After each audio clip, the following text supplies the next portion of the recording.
Hello students, आप लोगों का बहुत बहुत स्वागत है हमारे यूट्यूब चैनल पर। अभी तक हमने पढ़ा था यूपी बोर्ड कक्षा 12 का प्रोज पोर्शन का a girl with a basket. सबसे पहला चैप्टर, पहला पार्ट हमने पढ़ लिया था। उसी के आगे से आज हम लोग कंटिन्यू करेंगे। और उससे पहले आप लोगों से रिक्वेस्ट करना चाहूँगा कि कृपया मेरे चैनल को सब्सक्राइब जरूर कर लें, वीडियो को लाइक करें, कमेंट करें, शेयर ज़रूर करें। चलिए स्टार्ट करते हैं हम लोग। अभी तक हम लोगों ने पढ़ा था कि जो लेखक थे वो गुजर रहे थे, उन्होंने रास्ते में क्या क्या देखा, वो लोगों से ट्रेन से उतर के बातें कर रहे थे। अभी वो यात्रा कर ही रहे थे। उसके आगे हम लोग आज पढ़ेंगे। At one station my routine of talking with the people was interrupted.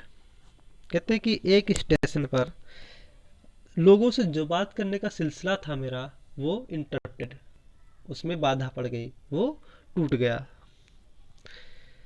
As soon as I एलाइटेड, जैसे ही मैं रेल से नीचे उतरा, जैसे ही मैं नीचे उतरा, a group of young children gathered around me, बच्चों का समूह, एक छोटे छोटे बच्चों का समूह ने मुझे आकर घेर लिया, यानी कि मेरे चारों ओर इकट्ठा हो गया।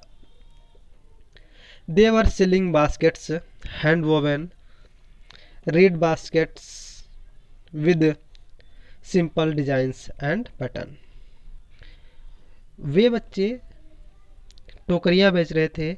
और कैसी टोकरियां? हाथ से बनी हुई साधारण सरकंडे की टोकरियां, और जो बिल्कुल साधारण रूप में थी और साधारण आकार में थी, ऐसी टोकरियों को वो लोग बेच रहे थे। एक बार फिर से बता दे रहा हूँ। वे बच्चे सरकंडे की बनी हुई साधारण रूप और साधारण आकार की टोकरियां बेच रहे थे।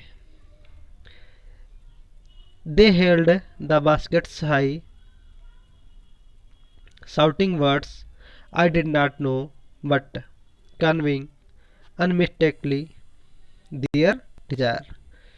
तब उन्होंने टोकरियों को ऊंचा, हाथ में से ऊंचा पकड़ रखा था। शाउटिंग वर्ड्स, और जोर जोर से चिल्ला रहे थे, जोर जोर से चिल्ला रहे थे। आई डिड नॉट नो, कहता मैं उनकी बातों को समझ नहीं सका कि वो क्या कहना चाहते हैं। कहता क्योंकि वो हिंदी में कह रहे थे और मैं अंग्रेजी भाषी था और मुझे हिंदी नहीं आती थी। तो वही कहते हैं वो लोग टोकरियां ऐसे हाथ में उठाकर चिल्ला तो रहे थे, लेकिन मैं समझ नहीं पा रहा था कि वो लोग क्या कह रहे हैं। बट कन्वेइंग इनमेस्टली दियर डिजायर, कहता लेकिन मैंने उनकी इच्छाओं को भांप लिया था। कहता मैं उनके ढंग से, उनके चिल्लाने के ढंग से मैं समझ गया था कि उनकी क्या इच्छा है, उनकी क्या अभिलाषा है, क्या डिजायर है, वो हमसे क्या कहना चाहते हैं। तो लेखक कहता है कि मैं समझ गया था बिना किसी डाउट के, निसंदेह। दीज वर रिफ्यूजी चिल्ड्रेन, लेखक कहते हैं, क्या कहते हैं, ये बच्चे शरणार्थी बच्चे थे। कहते ये शरणार्थी बच्चे थे। When partition between India and Pakistan was decreed, कहते जब भारत और पाकिस्तान के बंटवारे का आदेश हुआ, a group sorry hundreds of thousands of people pulled up their roots and changed their residence। कहते तब लाखों लोगों ने विवश होकर मजबूरी में क्या किया, अपने पूर्वजों के बनाए हुए बसाए हुए मकानों और सामान को वहां से उन्हें उठाना पड़ा मतलब उन्हें वहां छोड़ना पड़ा। ठीक है ना, मकान को तो कोई उठा के ला नहीं पाएगा, है ना। तो यहाँ पर कहने का मतलब है, जब भारत और पाकिस्तान के बंटवारे का आदेश हुआ तो लाखों लोग मजबूरी में अपने पूर्वजों के बसाए हुए मकान को और वहाँ उनके जो सामान थे उन सबको वहाँ छोड़कर छोड़ना पड़ा उन्हें वहीं पर। ठीक है, आगे क्या कहता है। 9 मिलियन पीपल, क्या कहते हैं, 9 million people left Pakistan and came to India. कहता 9 लाख लोगों ने पाकिस्तान छोड़ दिया और वे कहाँ आ गए, वे इंडिया, भारत आए। Driven by the fear of religious fantasy, क्यों आए, धार्मिक भय के पागलपन से। मतलब उन्हें उन्हें डर था कि यहाँ पर धार्मिक कट्टरता है, हमारे धर्म को हमें यहाँ पर सुरक्षा नहीं है। ठीक है ना। तो मैं एक बार फिर से बता दे रहा हूँ पूरी लाइन। कहते हैं कि 9 लाख लोगों ने धार्मिक भय के पागलपन के कारण पाकिस्तान छोड़ा और भारत आए। They were poor people to start with. कहता जब उन्होंने अपनी यात्रा वहाँ से शुरू की तब वो लोग बिल्कुल बहुत ही गरीब थे। मतलब उनका जो भी सामान था वो तो सब वहीं छोड़ दिया था, अब सभी सामान तो लेकर आ नहीं सकते थे। तो ये कहते जब उन्होंने यात्रा अपनी शुरू की तो वो लोग बहुत गरीबी में अपनी यात्रा उन्होंने वहाँ से शुरू की। They were poorer as they began their long trek, for all they could carry was a bit of food and few belongings। कहता और जैसे जैसे वो यात्रा करते गए, जैसे जैसे उनकी यात्रा आगे बढ़ती चली गई, वे दिन पर दिन और भी ज़्यादा गरीब होते चले गए। कहता क्योंकि उन्होंने जो चीज़ें वो अपने साथ लाए थे, जैसे खाने का थोड़ा बहुत सामान और कुछ ज़रूरत की चीज़ें जो उनसे संबंधित थी, वही लेकर चले थे। और आगे चलकर वो भी धीरे धीरे समाप्त होने लगी और वो क्या होते गए, और गरीब से भी ज़्यादा गरीब होते चले गए। As they as they were out of food, sorry soon they were out of food. और जल्दी ही उनके पास का जो भोजन था वो भी समाप्त हो गया। A few days after they began to fall by the sideway from the weakness of hunger and died where they fell। कहते कुछ दिनों के बाद, कि जब उनकी यात्रा शुरू हुई थी, उनका भोजन सब समाप्त हो गया, तो फिर क्या हुआ, कुछ दिनों के बाद वे भूखमरी में गिरने लगे। ठीक है ना, भूख के कारण, कमजोरी के कारण वे गिरने लगे, और जो जहाँ पर गिरा वो वहीं पर उसकी मृत्यु हो गई। ठीक है ना, क्योंकि उनके पास भोजन बचा नहीं था, खाने को कुछ था नहीं, तो भूखे तो थे ही थे, और चूंकि जब भोजन नहीं करेंगे तो कमजोरी ऑटोमेटिक आने वाली है ना।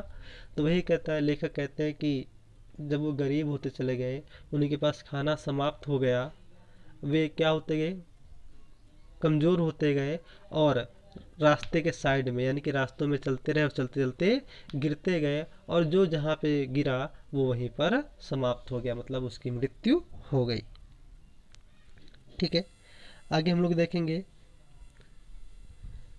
ये वाला पैराग्राफ है।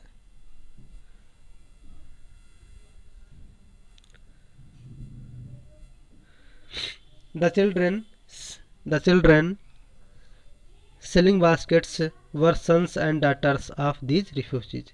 कहते ये जो बच्चे थे जो टोकरियाँ बेच रहे थे, वे उन्हीं शरणार्थियों के पुत्र और पुत्रियाँ थे। They are their parents or relative had gathered in cities. कहते वे या उनके माता पिता या उनके सगे संबंधी शहर में आकर के इकट्ठा हो गए, उस नगर में आकर के इकट्ठा हो गए। सेटिंग अप स्टॉल्स, और वहाँ पर अपनी छोटी मोटी दुकानें सेट कर ली, स्थापित की। मैन्युफैक्चरिंग सिंपल आर्टिकल्स, और छोटी मोटी साधारण सी वस्तुएं बनाने लगे। Trying to make a living in markets already overcrowded. कहता उस बाजार में अपनी जीविका चलाने का प्रयास कर रहे थे जो पहले से ही खचाखच भरा हुआ था। मतलब जहाँ पर पहले से ही उच्च कोटि की दुकानें थीं, अच्छी से अच्छी सामग्रियाँ मिलती थी, बड़े बड़े व्यापारी थे, है ना, ऐसी दुकान, ऐसी मार्केट में, ऐसी बाज़ारों में वे अपनी छोटी मोटी वस्तुएं और साधारण सी वस्तुएं बनाकर अपना जीवन चलाने की कोशिश कर रहे थे। They lived in cloth and grass sets that lined the streets. कहता वे या तो कपड़े के बने या तो घास फूस के बने हुए छप्परों में रहते थे, और उन्होंने ये जो अपने तंबू, जिसको हम लोग टेंट कहते हैं, तंबू कहते हैं ना, तो वो अपने रास्ते के किनारे गलियों में उन्होंने अपने टेंट या तंबू लगा लिए थे, उसी में ये लोग रहते थे। और ये तंबू या तो घास फूस के बने होते थे छप्पर, और या तो फिर कपड़े के बने हुए होते थे। आगे क्या कह रहा है, the peasants among these refugees had been accustomed to little their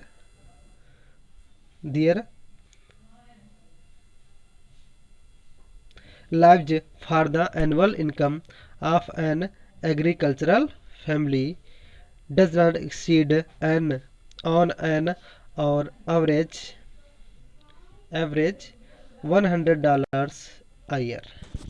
कहता है इन शरणार्थियों के बीच में, एमांग है ना, पीजेंट्स एमांग दीज रिफ्यूजीज, कहता है इन शरणार्थियों के बीच में जो किसान थे, पीजेंट्स माने होता है किसान, कहता जो किसान थे, कहता उनकी जो परिवार की वार्षिक आय थी, औसत वार्षिक आय, वो कितनी $100 से अधिक नहीं थी। कहता औसतन उनकी जो परिवार की पूरे साल की जो आय थी, इनकम थी, वो औसतन $100 थी, यानी कि इससे अधिक नहीं थी। The average unskilled labor makes 30 cents a day or less than $2 in a week। और कहता है जो औसतन अकुशल श्रमिक होते थे वे एक दिन में 30 सेंट या एक सप्ताह में $2 से भी कम कमाते थे। मतलब जो मजदूर लोग थे, जो श्रमिक थे, डेली बेस पर काम करने वाले व्यक्ति थे, कहता उनकी जो इनकम थी वो 30 सेंट, या तो एक दिन में उनकी इनकम 30 सेंट थी, और 30 सेंट एक सप्ताह में $2 से भी कम होती है ना। There is one meal a day, उन्हें भोजन में केवल एक बार ही भोजन मिलता था, मतलब वे पूरे दिन में केवल एक बार ही भोजन करते थे।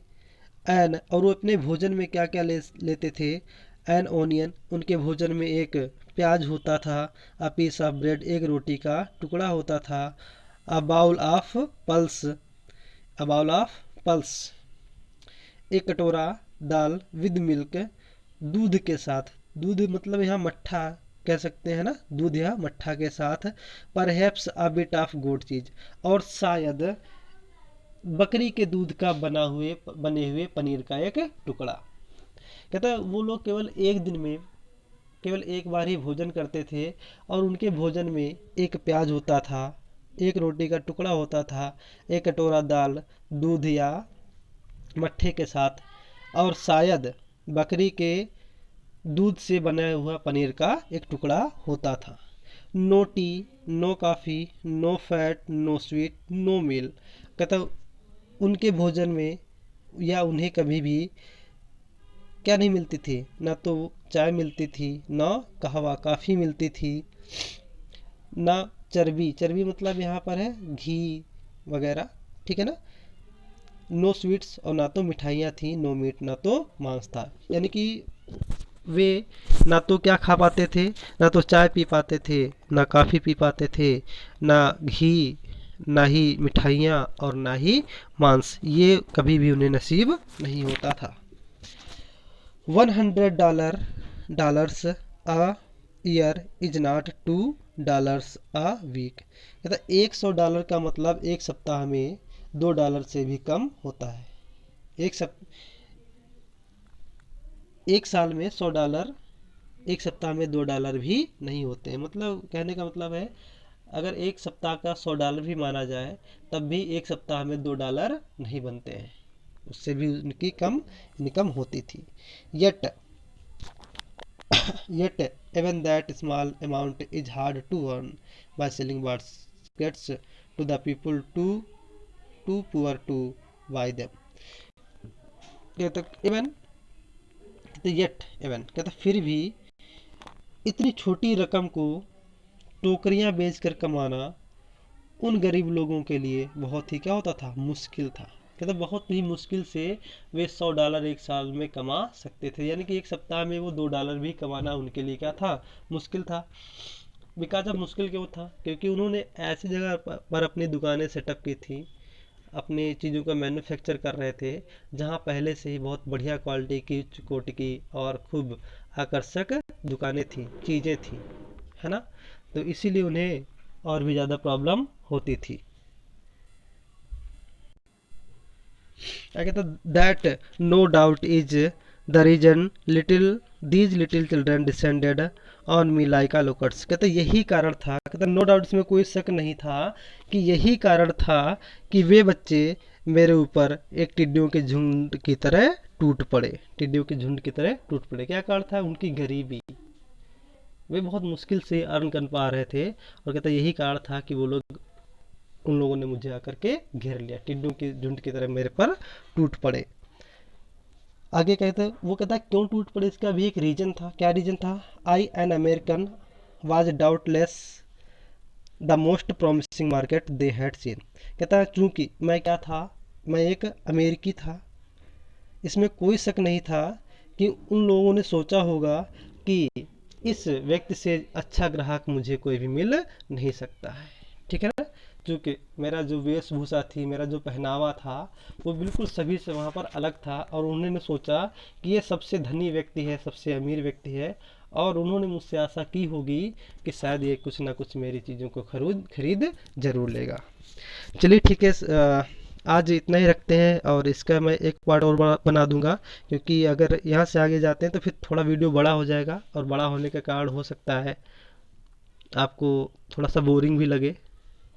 तो इसीलिए आज बस यहीं तक रखते हैं, और कल हम लोग कंटिन्यू करेंगे यहीं से। तब तक के लिए आप इसे देखिए, और इसका मैं अगला पार्ट जल्द ही शाम तक, या हो सकता है कल मैं अपलोड कर दूंगा। आई होप आप लोगों को पसंद आएगा, और प्लीज़ शेयर ज़रूर करें, सब्सक्राइब ज़रूर करें चैनल को। मिलते हैं आपको अगले वीडियो में, तब तक के लिए thanks for watching this video. Thank you.